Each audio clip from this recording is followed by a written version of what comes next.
want to start off this message by saying thanks for being here today. I know everyone on this call made the choice to invest their time, our most valuable resource we have, to be here.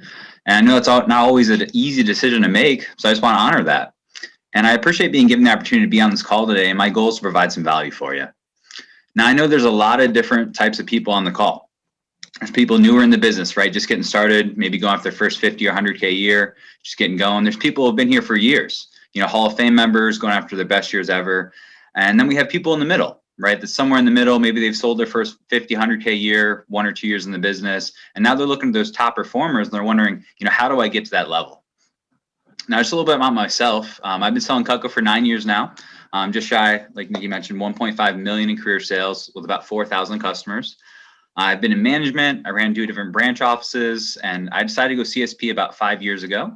And I'm so thankful for Cutco and being given this amazing opportunity that literally has changed my life.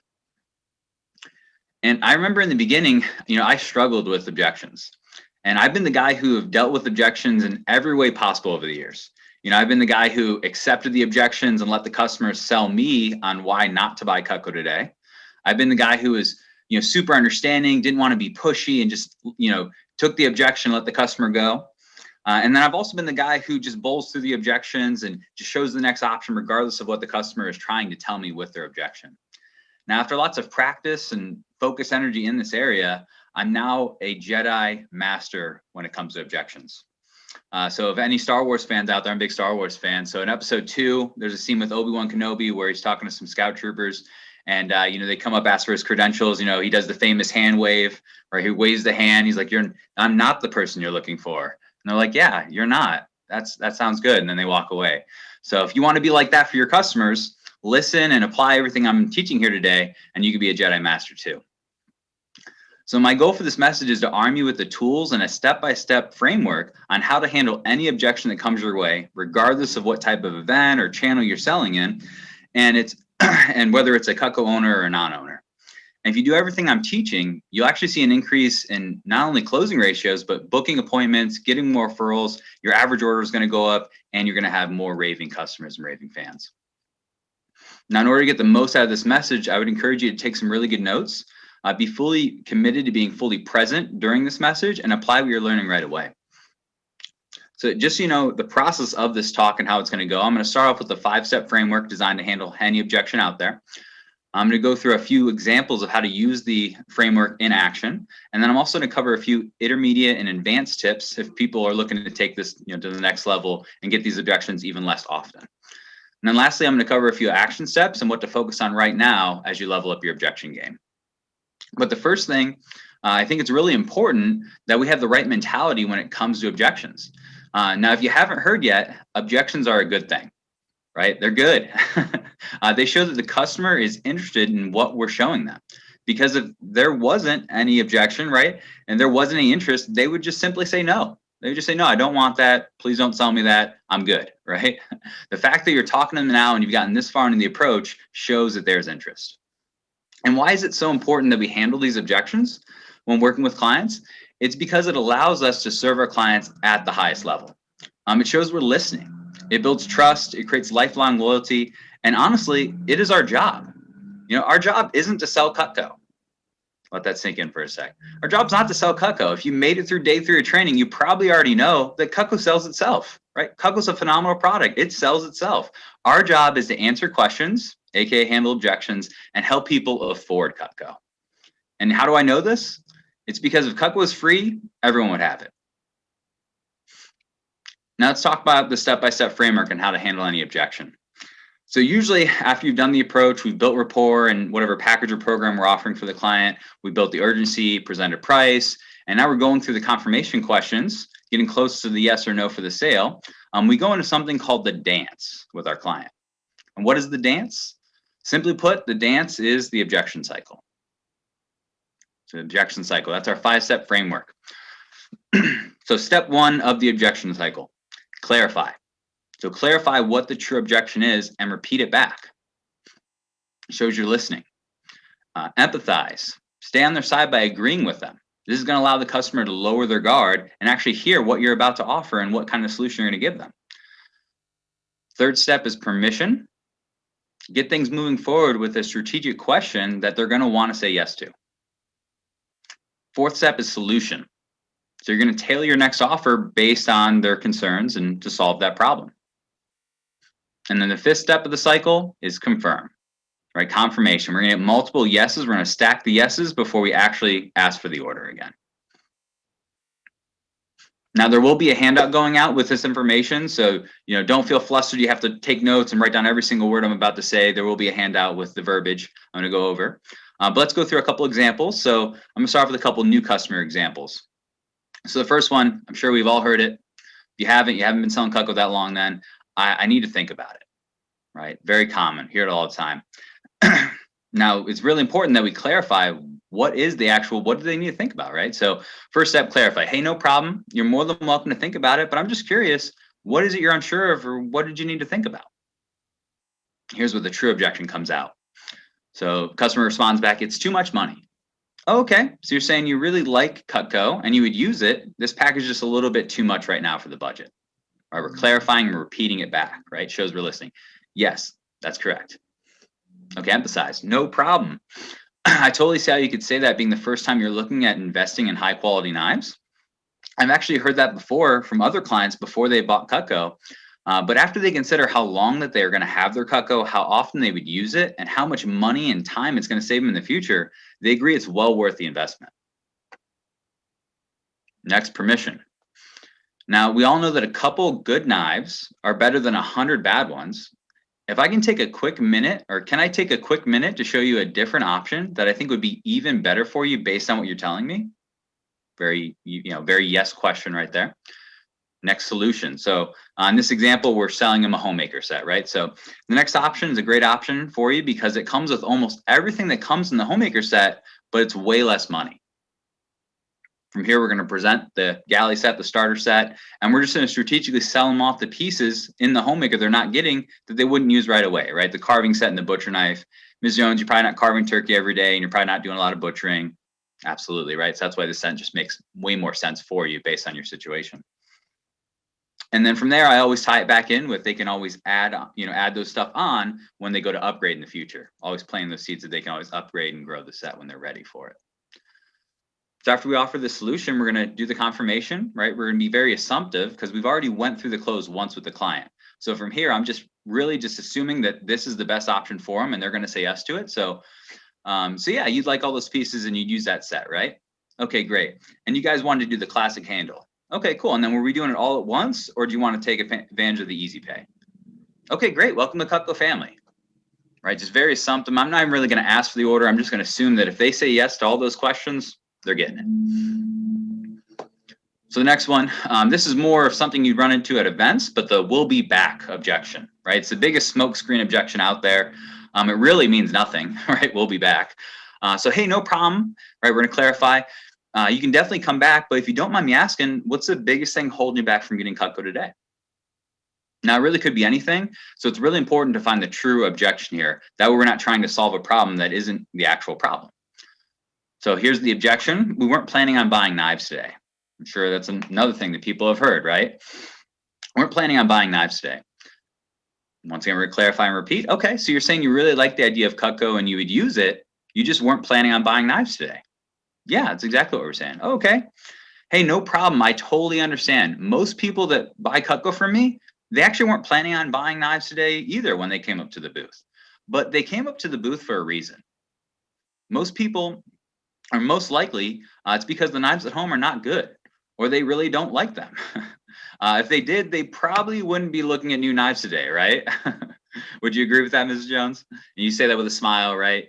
And, of course, that's what they're thinking, right? As you're saying all that, they're like, yeah, my knives kind of suck. We don't like them. That's why I'm looking at new knives, right? We're saying exactly what they're thinking. Okay, cool. So if we could find something today that fits your family size and your cooking habits and would fit in the budget, would you be open to getting it today? So at this point, we really just want to get some commitment because if they're still wishy-washy at this point, we just want to let them go. We don't want to waste all this time and energy and effort on someone who really wasn't in the market to buy knives today. They just saw sharp, shiny stuff and decided to come over and talk to you.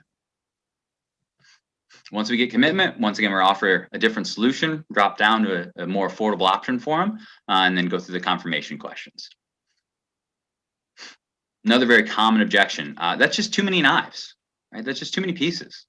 Hey, no problem. So you're saying you really like Cutco and you'd use it. This set is just a little bit too big. Yep, that's what we're saying. Emphasize, hey, no problem. I totally understand how the set could be a little bit big based on the fact that the kids are already out of the house and you're not doing as much cooking as before. Or, insert whatever reason they're saying the set is too big.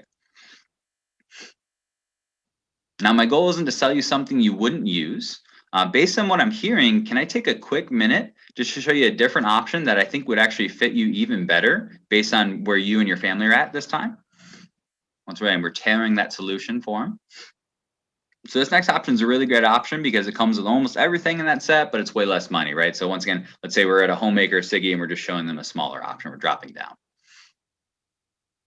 After the option, we're going to do the confirmation questions again. Yeah, so we're doing white handles with that and the cherry wood. Okay, that sounds great. And we're doing it all at once or splitting it in the 5-pay. Okay, great. Welcome to the Cutco family. You're going to love the set. Now, sometimes, no matter how much value we give, some customers just need a little bit better of a price to feel good about buying today, right? It's almost like it's a game to the customer. Like by getting that better deal, they feel like they've won the game with the knife guy. So that's what that's what they're holding out for. So one of my favorite urgency closes, I call it the Fonz Jenkins close. I don't know if he invented it, but I learned it from him in 2019 at the net meeting, and it's helped me sell a lot of Cutco since. So props to Fonz. So we're going to offer something called a value split. It's one of my favorite closes when things just aren't going there, right? And you can just tell they need a little bit off the price to make it feel good about buying the set today.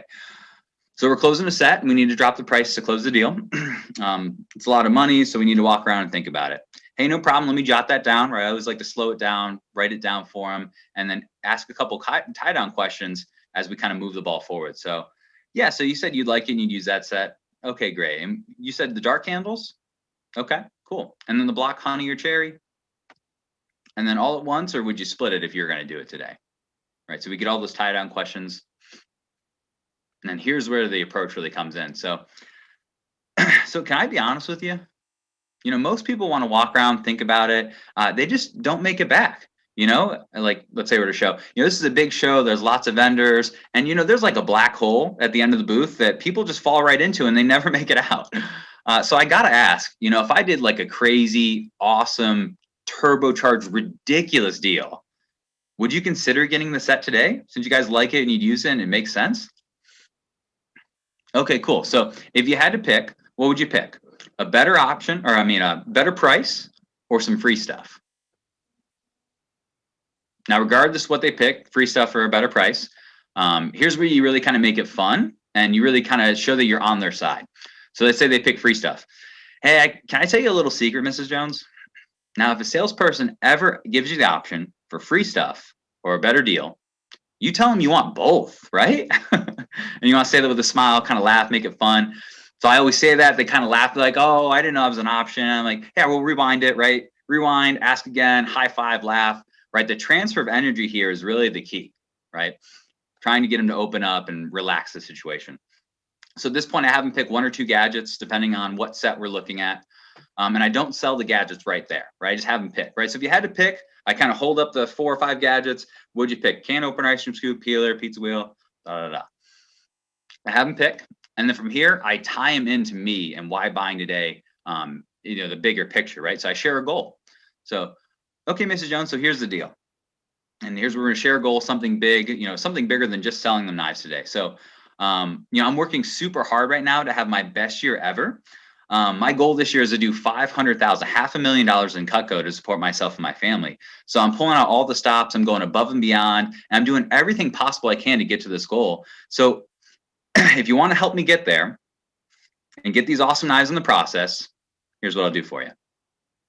If you want to get the set today, I'll go ahead and do blank off the set, so write 100 off the set or whatever off the set. So some amount of money off the set. And I'm actually going to throw in both the legendary potato peeler and that ice cream scoop for you totally for free. It's like another $100 in free gadgets. Then from here, we're going to basically demo the gadgets, right? So I'm going to demo the peeler, I'm going to demo the ice cream scoop. I'm going to make these things seem like gold, like they're worth more than the set they're actually buying. Because, if they really, really want it, people buy what they like, but you give them what they want, right? So, so if you guys like it, you would use it. and it fits the budget, it just makes sense to go ahead and get it today since you're getting such a crazy deal. Once again, confirmation questions, stack the yeses. Welcome to the Cutco family.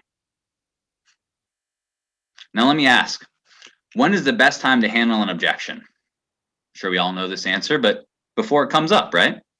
Handle it before it comes up. That's exactly why the best reps out there build verbiage into their approaches so it handles a lot of these common objections before they ever come up. So let's end with a few action steps. I know we don't have a ton of time here, but we can take a quick minute. So everyone grab out your piece of paper, whatever you're taking notes on, and we're just going to do a quick minute. Jot down all of the common objections that you hear when working with clients. Whatever that might be, right? It's too much money, too many pieces, we're expecting on buying knives today. I already own Cutco. I already have good knives. All right, I'm sure there's a lot of examples you can think, but jot down what kind of rings true to you. What do you hear the most often?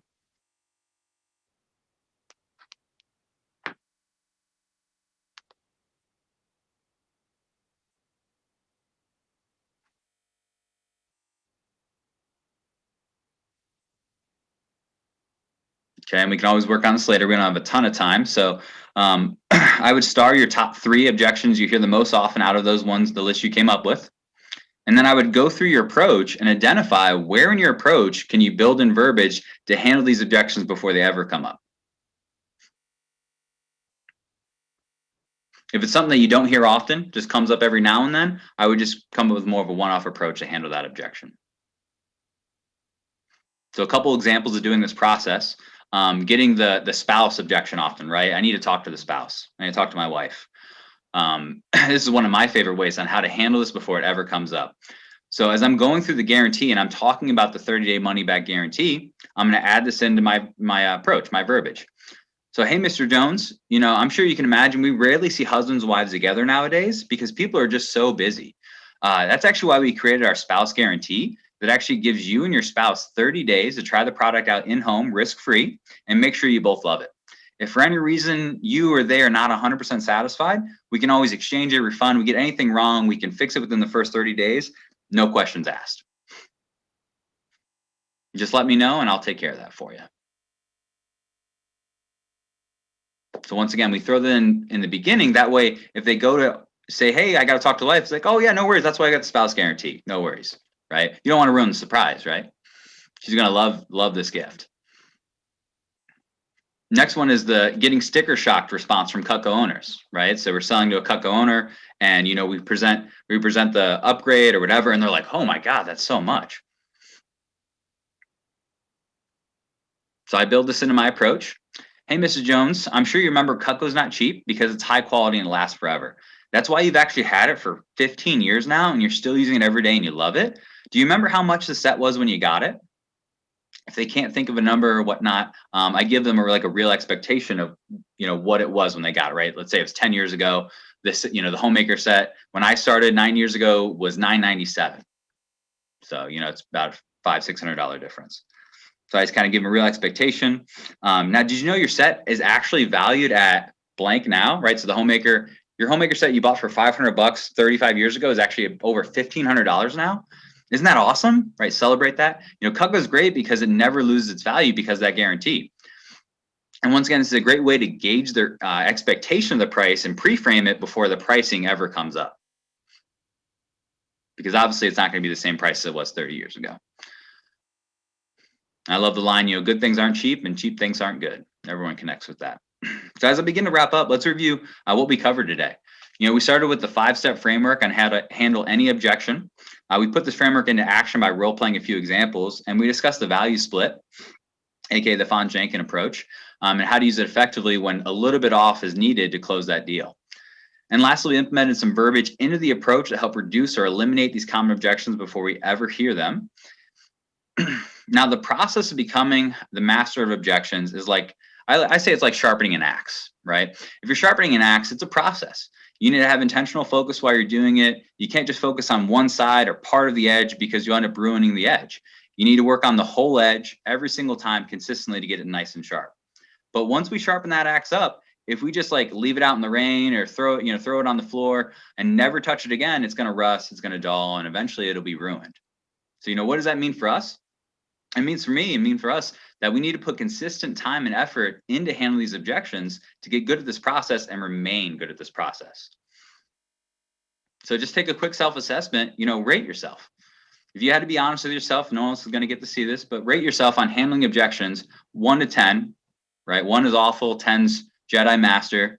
Where would you fall? And just be honest with yourself. This is for you. I would say if you're a 5 or lower, this is probably one of the biggest needle movers in your business. And I would recommend a daily or weekly focus of working on this approach until we get better at it. Now, it's always great to have an accountability partner connecting with someone on your team or maybe someone listening to this call with you and work through these approaches together. Now, if you're pretty good at objections and you're just looking to maintain, I would say more of a monthly or campaign review for these objections. And at a minimum, on a yearly basis, I would be writing out and scripting all of the objections you hear from your clients and how to handle them.